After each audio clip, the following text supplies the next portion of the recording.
Sometimes these things happen in MMA. What's going on, fight fans? Welcome to These Things Happen in MMA. The goal of this channel is to highlight crazy and spectacular moments that have made mixed martial arts into what it is today. Don't forget to follow the channel on social media at These Things MMA, and the link to my merch shop is in the description below. I'd also like to give a special thanks to David on YouTube for recommending the topic. In this episode, I'm going to talk about Frank Shamrock and his illustrious career that's often forgotten. This is the story of how Frank Shamrock won titles in 4 separate promotions. Frank was introduced to mixed martial arts in April of 1994 after encouragement from his adopted father, Bob Shamrock. At 21 years old, he would join the Lion's Den, one of MMA's earliest fight camps run by his adopted brother Ken. In the fall of 1994, an opportunity arose with Japanese promotion Pancrase, thus beginning Frank's legendary career in the sport.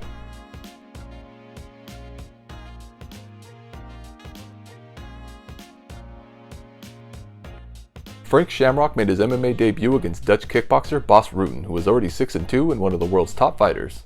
Bas had recently lost to Ken Shamrock earlier that year and rebounded with a win over Lion's Den alum Jason DeLucia. Now matched up against Frank, this would be El Guapo's 3rd contest in a row against a member of the prestigious fight camp. They'd meet at the 16-man King of Pancrase openweight tournament, which was designed to crown the promotion's first ever champion. The contest took place on December 16, 1994 and was held in Tokyo, Japan. The fight was mostly a back-and-forth grappling match, apart from a front kick that broke Frank's nose halfway through the contest. However, over the course of their 10-minute match, Shamrock had more control with better positions, and he upset one of the sport's top competitors in his first professional bout. Frank lost his next fight in the quarterfinals against Manabu Yamada, and the next day his brother Ken would defeat Yamada in the finals to become the first King of Pancrase. Although Frank lost the tournament, he made a big statement in his first outing, and a month later he'd be invited back to the promotion. Frank won his next fight when he defeated Katsuyomi Inagaki by armbar in just over 6 minutes, improving to 2-1 overall. His following matchup would be against Masakatsu Funaki, one of the co-founders of Pancrase and former teacher to Ken. The match went as most expected, with the much more experienced Funaki submitting Shamrock after 5 minutes of action. He'd then face another Pancrase co-founder in Minoru Suzuki, and the match only lasted 3 minutes and 23 seconds as Frank was able to sink in a rear naked choke that ended the contest. Ironically, in their very next bouts, Suzuki would go on to defeat Ken Shamrock to become the 2nd King of Pancrase, while Frank fought on the same card against Brazilian newcomer Alan Goes. The contest was a grueling grappling battle that left Alan with a broken leg and ended in a draw after 10 minutes. Exactly 1 month later, Shamrock picked up a submission win over Takaka Fuke, which then set up a rematch with Bas Rutten in the 3rd King of Pancrase tournament. The contest took place on July 23, 1995 and was again held in Tokyo, Japan. The bout was a grappling-heavy affair, with Bas throwing hard shots in the feet and Frank scoring takedowns while controlling most of the fight. Although in the final 2 minutes, Rutten would land some heavy palm strikes and was close to pulling off a couple submissions before the contest ended.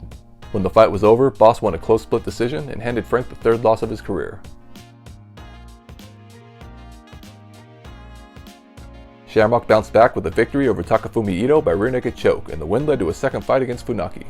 After a hard-fought battle, Shamrock would win the contest using the exact same submission Funaki used against him in their first match. However, in his book Uncaged, Frank states that he felt the founders of Pancrase lost certain bouts in order to create drama for the promotion. I was fighting my ass off, I was fighting for my life, but I didn't really know much about fighting. I did not understand that someone else's skill level could be so high that they could let me win without me knowing it.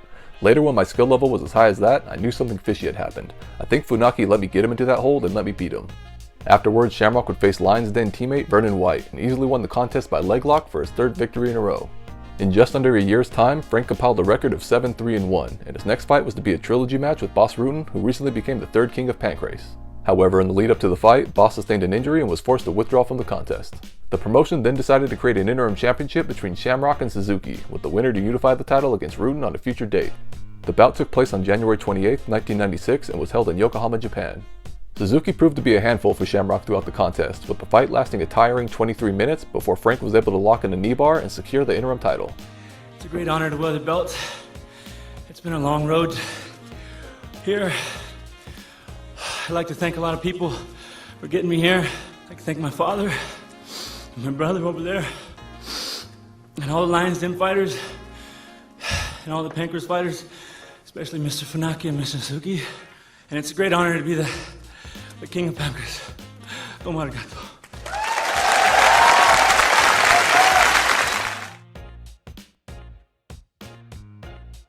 After Frank's championship victory, Rutten returned from his injury and defeated Guy Mezger by ankle lock and then Katsuyumi Inagaki by TKO. Meanwhile, Shamrock faced Ryushi Yanagasawa and Osami Shibuya, winning both matches by unanimous decision. Shamrock was now on a 6-fight win streak, and the trilogy bout with Bas was finally set to unify the King of Pancrase titles. The contest took place on May 16, 1996 and was by far the biggest fight of Frank's career. The bout started with Boss landing hard shots on the feet while Frank worked his ever-improving ground game. Eventually, Boss connected with a heavy palm strike that rocked Shamrock, and after recovering, Frank responded with a takedown attempt that sent the two fighters flying through the ropes. Shamrock injured himself during the incident, and as a result, he slowly started falling behind in the exchanges. In the Pancrase organization, close-fist strikes weren't allowed, and as a last resort for being compromised, Frank began antagonizing Boss to anger the Dutch fighter into throwing an illegal shot. Funny enough, the strategy worked, and Boss was deducted a point for punching Shamrock. However, shortly after, a cut was opened above Frank's eye, and the ringside doctors stopped the contest. The victory counted as a TKO for El Guapo, who was successful in winning the trilogy and unifying the King of Pancrase titles. 2 months later, Shamrock would avenge his first career loss when he choked out Manabu Yamada in the first round of the 1996 King of Pancrase tournament. However, in the next round, he lost to Yuki Kondo with a head kick that sent him crashing through the ropes and onto the floor. The devastating loss was the worst of his career up to this point, and he dropped the following contest to Kumu Kuniyuku in what would be his last fight with Pancrase. He then fought in Promotion Super Brawl, where he lost a 30-minute unanimous decision against John Lober for his third defeat in a row. In just over 2 years, Frank took part in 19 bouts and now held a record of 11-7-1. However, success was soon to come, and the next chapter in Shamrock's career would forever shape his legacy in mixed martial arts.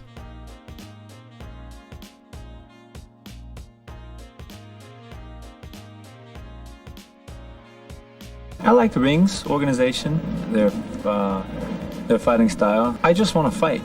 Anybody. It's okay. I don't care. I haven't fought for 10 months, so a little rusty. But whoever comes, I'll try it. After his loss to John Lober, Shamrock fought Tsuyoshi Kosaka in Japanese promotion Rings, where he won by unanimous decision in another 30-minute contest. Shortly after, Frank took part in an exhibition grappling match against Dan Henderson at the Contenders 1997, where he won by heel hook in just 55 seconds. Frank, congratulations on a very impressive win. You told me yesterday this is your game, and it appears you were right. Yeah, submission wrestling is definitely a game, especially the Lions Den. It's our mainstay, it's what we do. I love wrestling, but it ain't enough. Just ain't enough. Henderson was an awesome competitor. I could feel his power. He's a strong wrestler. My hat goes off to him. I'd like to thank a few people for getting me here. One is my brother Ken, and my father, and my girlfriend, and Mo, and the boys at the Lions Den. They all trained me hard for this, and I hope I can return the favor. Following the exhibition match, Shamrock received a victory over Wes Gasaway at the World Pancrase Championships in Texas, and it was around this time that personal issues started to arise with Ken. Eventually, Frank decided to leave the Lions Den, and he moved to San Jose, California, where he joined Javier Mendez at the American Kickboxing Academy. He then formed a new team called the Alliance, comprised of Tsuyoshi Kosaka and current UFC heavyweight champion Maurice Smith. Shortly after, Frank booked a fight against 8-2 Shoto heavyweight champion Enson Inuoe. Adding higher stakes to an already big-time matchup, a week before the contest, Frank was contacted by the UFC and told that the winner would receive a title shot in the newly established middleweight division. The contest took place on November 29, 1997 at Vale Tudo, Japan. Enson would come out aggressive, however Frank got a takedown and remained in top position for the first 10 minutes. When the second round started, the two fighters clashed and the contest once again went to the ground, although this time Inuoe found himself in top position. After a scramble, the fight returned standing with some wild exchanges, and eventually Frank landed a barrage of strikes that ended the fight. Although the contest should have been a TKO for Shamrock, the official method of victory came by way of disqualification when Enson's brother Egan ran into the ring after the finish. Enson was very strong and he got the mount, which was very dangerous. But I feel good. I feel my striking was strong. He surprised me with his power, but I'm okay. With the win behind him, Frank was selected for the first ever UFC middleweight championship bout less than a month later. Known as light heavyweight today, the middleweight division was created in 1997, bringing the total number of weight classes in the UFC up to 3. Heavyweights range from 200 pounds or more, lightweights moved down to 170 pounds or less, and the middleweights now fill the gap in between, from 171 to 199 pounds. Frank's opponent for the inaugural title was Kevin Jackson, an Olympic gold medalist in freestyle wrestling and a 3-0 undefeated prospect who just won the UFC 14 tournament. The matchup was set for UFC Japan. It was the promotion's first time outside of North America, as well as the first event to feature longtime commentator Mike Goldberg. The contest took place on December 21, 1997 and was held in Yokohama, Japan. The bout started with a quick flurry and a takedown attempt from Jackson, however Frank anticipated the level change and applied an armbar during the scramble that ended the fight. At 24 years old, Shamrock won the title in just 16 seconds and became the first ever UFC middleweight champion.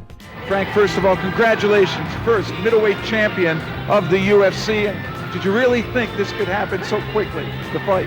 I had no idea, Jeff. I trained my butt off. I had a lot of good people helping me, and I'd like to say thanks to a few people, my brother, my dad for getting me started, all the boys at Lions Den for keeping me up, Javier, my boxing coach, Maurice, of course, all the boys that helped me. I got a bunch of people, and that's the reason I'm here today, and that's the reason I won. He's an awesome wrestler. He's an elite athlete.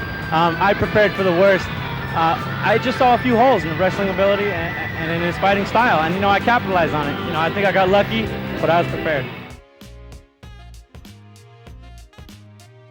In the late 90s, the UFC was in a political battle with the cable companies, and suddenly they lost access to over 27 million homes. This era was known as the Dark Age for the UFC, lasting from 1997 to 2001.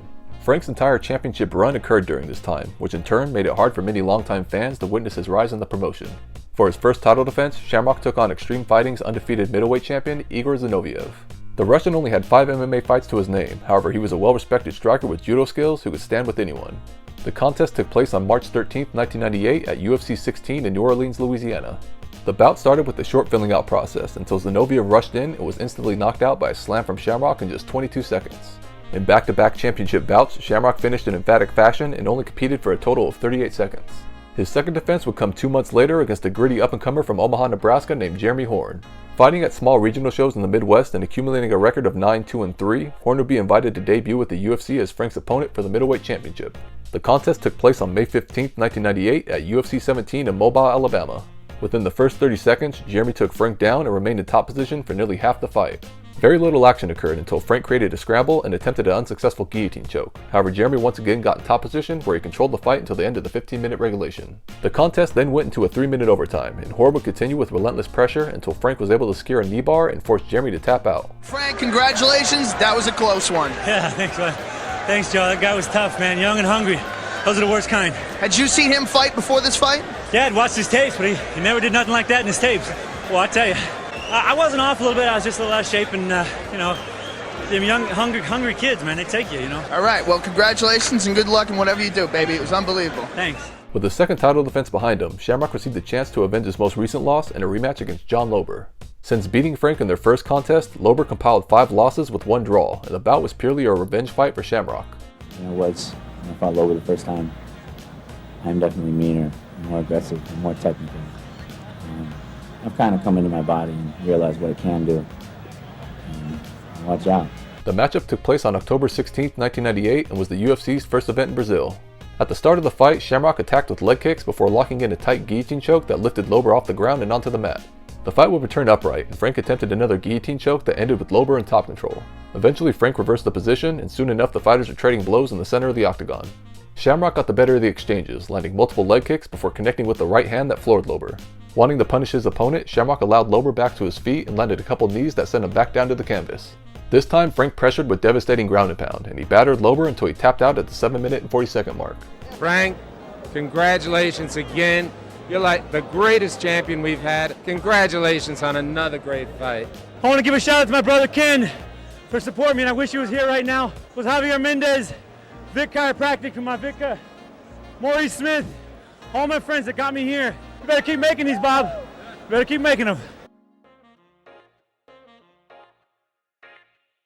The following year, Shamrock took a one-off match in rings against Kyushi Tamara, and the contest ended with a draw after a long 20-minute battle. Meanwhile, a young title contender was emerging in the form of Tito Ortiz. Competing out of Huntington Beach, California, Ortiz held a 4-1 record with his most recent win coming against Lions Den fighter Guy Mezger. Tito's disrespect after the contest ignited a bitter rivalry with Ken Shamrock, and at the next event, the controversial fighter made his push for a title shot against Frank. Take a couple quick steps and all of a sudden I'm at the top of the game, top of the food chain.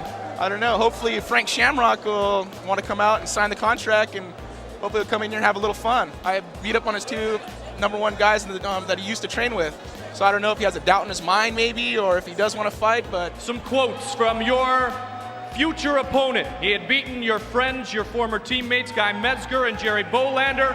Talking about the Lions Den, he said, "I'm going to send all the kiddies back to the litter box." It's all in good fun. Everybody knows what I do. I break people, I break legs, I break spirits. That's my job. I'll show up, I'll do my job, and I'll take care of Tito. This is my game, this is my world. You step into my world, you're gonna step out a loser, I guarantee you. Let's just get rid of the old and come with the new. That's what I'm saying. Tito would get his wish, and the promotion booked the championship fight for UFC 22. The event was one of the biggest shows in the sport's history up to that point, with over 20,000 fans in attendance, and just the second show in the UFC's history to feature 5-minute rounds. The contest took place on September 24, 1999, and was held in Lake Charles, Louisiana. As the bout started, it didn't take long before the fight was on the mat, and Ortiz controlled Shamrock for most of the first round. The second began with explosive stand-up for the first 30 seconds, until Tito secured another takedown where he stayed in top position for the remaining 4.5 minutes. The third wasn't much different apart from a nice exchange halfway through, however Ortiz was soon back in control and opened a cut with a knee to Shamrock's head. After 15 minutes, the pace of the fight seemed to be catching up to Tito, who slowly began losing the momentum to Frank's stand-up. Tito would manage to get another takedown, however he wasn't able to do much, and eventually Frank exploded out of the position while landing hard strikes. Moments later, Shamrock connected with some solid ground shots, and Ortiz tapped out with 10 seconds left in the round. After his fourth title defense, Frank was considered by most as the best fighter on the planet, and while in the prime of his career, he vacated his title during the post-fight interview with UFC owner Bob Meyerowitz. What a tremendous fight, defending your title. Well, it's always good to be back in the octagon, fighting for the fans, and the whole thing was just beat him down, wear him out. It's my game past 15 minutes, so. Frank, do you feel you're the best athlete ever to grace the octagon? By far, nobody trains harder, trains smarter, is more prepared, or has better people behind him than I do. No one's gonna beat me ever till I get bored of this game. You know, originally I came here to challenge myself, to fight all comers, and I feel like I've done that. I mean, who's left? I think I'm gonna leave this belt in the ring here for the next crew to pick up and retire my title tonight.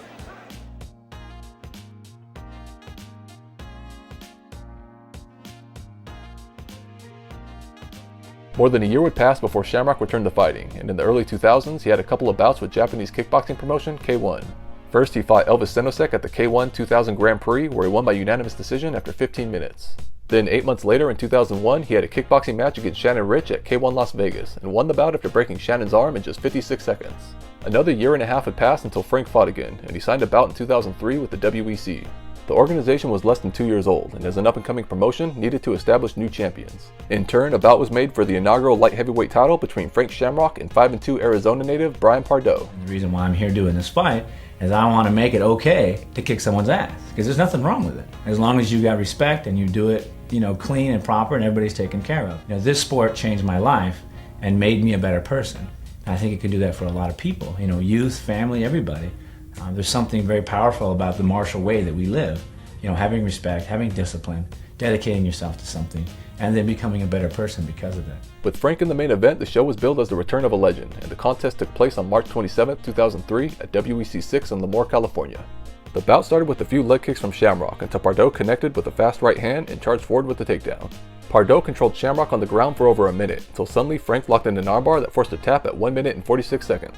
For the first time in over 3 years, Frank was once again a champion, and from that moment forward, he was known as Frank the Legend Shamrock. However, with marriage and other business ventures requiring his time and focus, Shamrock would soon vacate the title, and it would be nearly 3 more years before he fought again.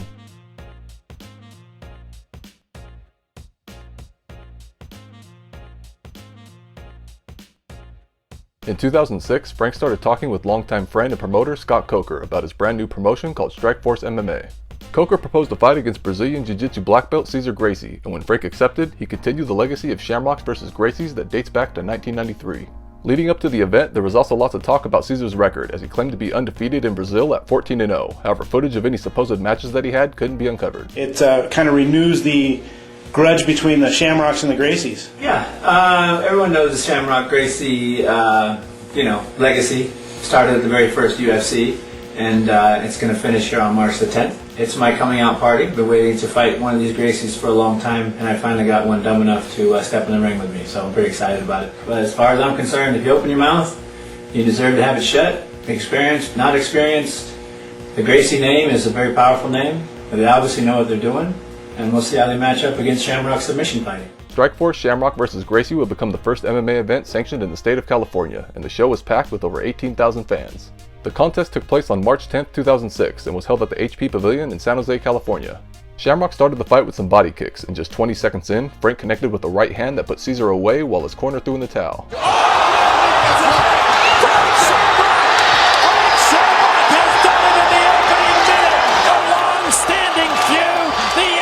From years of frustration of the Gracie family taking on Shamrock, all comes out of the hands in the first minute.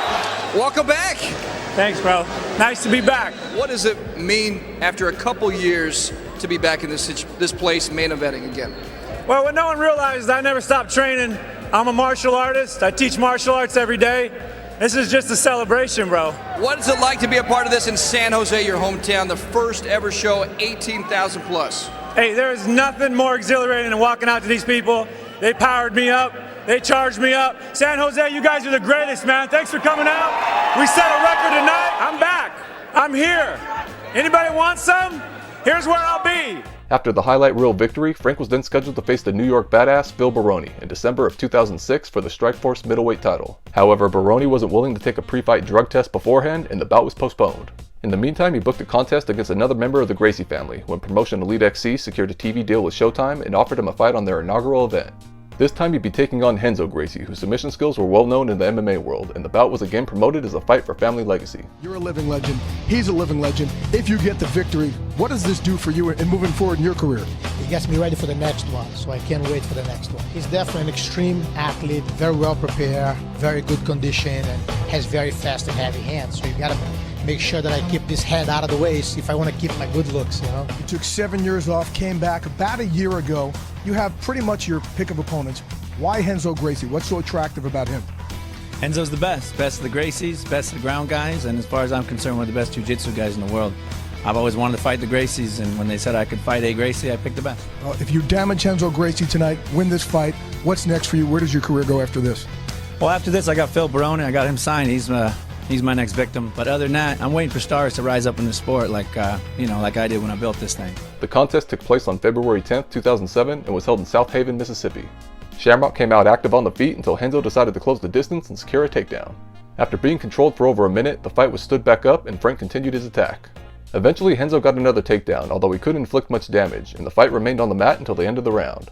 The second began with Frank throwing good combinations, however Renzo once again shot in and secured a takedown. Over a minute would go by with Frank in side control, and suddenly he threw a couple of illegal knees that connected to the back of Renzo's head. With his opponent unable to continue, Shamrock was disqualified, and for the first time in over 10 years, Frank lost the fight. Did Dean warn you after the first one? You hit him twice. Did he warn you after the first shot? No, he stopped me after the second one and said no more knees to the head. By then, Gracie was already selling his pro wrestling bit, so I'm sorry that he was hurt and couldn't continue. You know, I've fought monsters and had my head bashed around, and twisted around. And, I know what it is when you take a really hard shot and what it is to be near unconsciousness. And that wasn't that. You know what I mean? That wasn't that. So that's my personal opinion, but like I said, I got all the respect in the world for Enzo, and that was my fault. Although his 14-fight and beaten streak had come to an end, Frank had already secured a deal with Strikeforce prior to his bout with Renzo, and his next outing would be for another championship. The bout against Phil Baroni for the inaugural middleweight title finally came together 4 months later at Strikeforce's 6th event. Promotion for the fight featured a ton of trash talking from Baroni, and the matchup was highly anticipated with a delayed build-up. I'm a student of the game. Like I said, I grew up watching Frank Shamrock. I know him better than he does. I know what he does before he's gonna do it. I'm gonna knock him out, and he's the perfect fight for me, I think.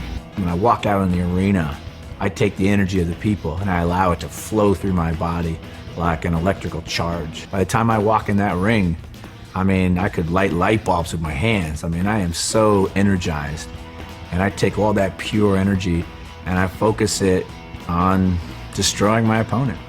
Frank Shamrock's talking a big game, He's gonna stand with me, he's gonna knock me out. He'll lock the door and make sure you're ready. You better be f***ing ready.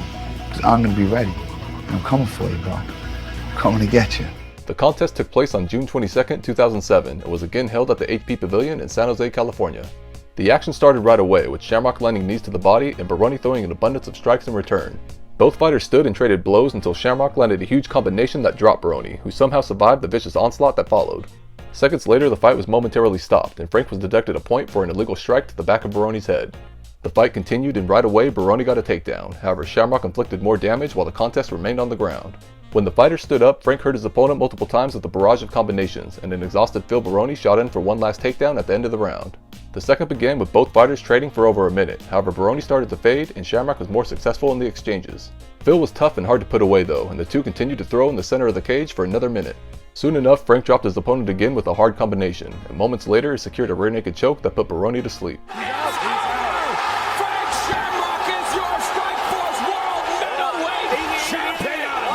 Shamrock had just become the first middleweight champion of Strikeforce in an epic contest, and the new belt would be his 4th organizational title. The win was the last of Frank Shamrock's career, and he lost his title to an up-and-coming Kung Lee 9 months later in 2008. The contest was a hard-fought battle that ended after 3 rounds when Frank received a broken arm from a blocked head kick. He did have one last fight against Nick Diaz in 2009 that ended with a TKO victory inside of 2 rounds for the Stockton native. The following year, he retired on the broadcast of Strikeforce Vader vs. Verdum and officially ended his legendary run as a fighter in mixed martial arts. Congratulations on your retirement. Thank goodness you're out of there. You don't like to see your partners taking blows or even giving blows. And for you, what went into making that decision to hang it up? Well, you know what it is? My body's banged up, and really I'm a better talker than I'm a fighter these days. And honestly, my goal is for the sport. I want to help the sport, and if I can help it with my mouth instead of my fist, then let's talk it up. Frank started his career fighting overseas in Pancrase at the sport's inception, and most didn't get a chance to see his UFC run as it took place during the dreaded dark age of MMA. However, during his time as the UFC's first middleweight champion, Frank was widely considered to be the best fighter on the planet, and he would go on an unbeaten streak that lasted over 10 years and spanned 14 bouts. Besides winning 4 titles of 4 different organizations, Frank has also been a huge advocate for the sport of MMA, and although differences with the UFC has kept him from the promotion's Hall of Fame, he's absolutely deserving of the honor. Frank Shamrock is highly regarded as the sport's first true mixed martial artist, and most consider him the mold on which the modern MMA fighter is built from, so let us never forget Frank the Legend Shamrock and his historic career. As always, I posted some related material in the description for those interested. Please like, subscribe, and leave a comment down below with the topic you'd like to hear me cover in a future episode. Again, don't forget to follow the channel on social media at These Things MMA, and the link to my merch shop is in the description below. Thanks for watching and supporting my channel. Frankly, I'd rather spend the time with my daughter and my son and my family than crippling myself in the gym anymore. The sport has gone way, way past me. It's time to let them shine, and I'm going to sit back here and talk crap the whole time. You know, the highlight of my career was fighting Phil Baroni here in San Jose. And it was the highlight for me because it was the hardest mental fight I'd ever done. I really had hurt myself in training camp, and I showed up hurt. I wish the sport was much more evolved before I got into it. I took a lot of physical punishment learning the art of fighting, but past that I would take nothing back or give nothing back. This was the most amazing journey and experience I've ever been on, and sport has made my life and who I am. Sometimes these things happen in MMA.